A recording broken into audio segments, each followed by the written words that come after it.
You're watching News at Prime. A very good evening to you if you're just joining us. Well, let's begin here. The South African Local Government Association in KwaZulu-Natal has called on Premier Nomusa Dube-Ncube to remove red tape that prevents councillors from having security.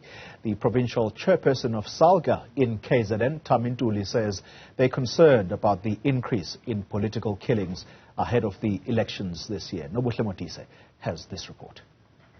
It is shocking that the Morane Commission findings and recommendations which shed some light on the underlying reasons for political killings largely remain unimplemented.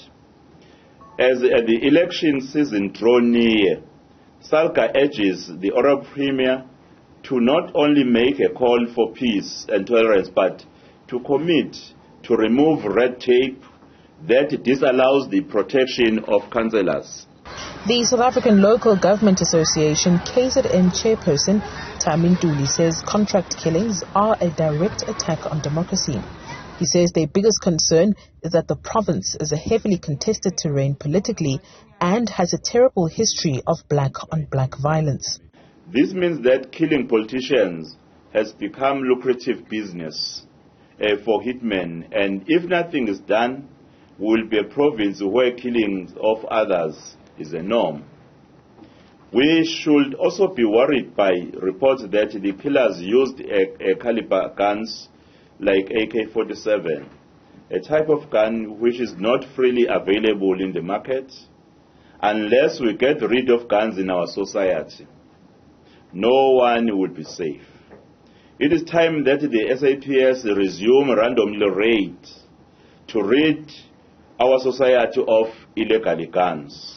Of course, that should be done within the law. He adds that the current situation is further aggravated by certain political leaders who resort to inflammatory rhetoric during their campaigns instead of maintaining political diplomacy when seeking support from voters. Ntuli says many councillors have been killed in the current term of office, which started in November 2021, stating that only a few cases are in court while the rest have become cold cases. Councillors, number of councillors that have been assassinated, there are 19. A motor accident, only 3. Natural cause, only 17. Suicide, 2.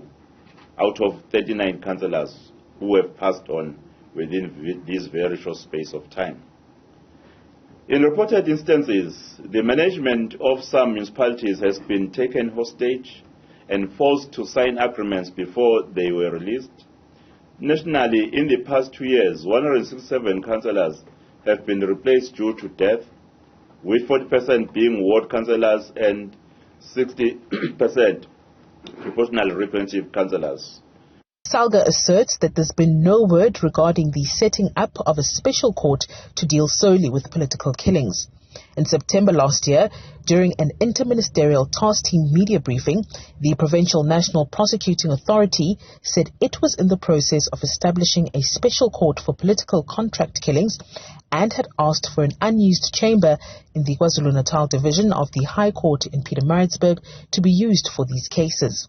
For Newzroom Afrika on Channel 405, I'm Nobuhle Modise in Durban.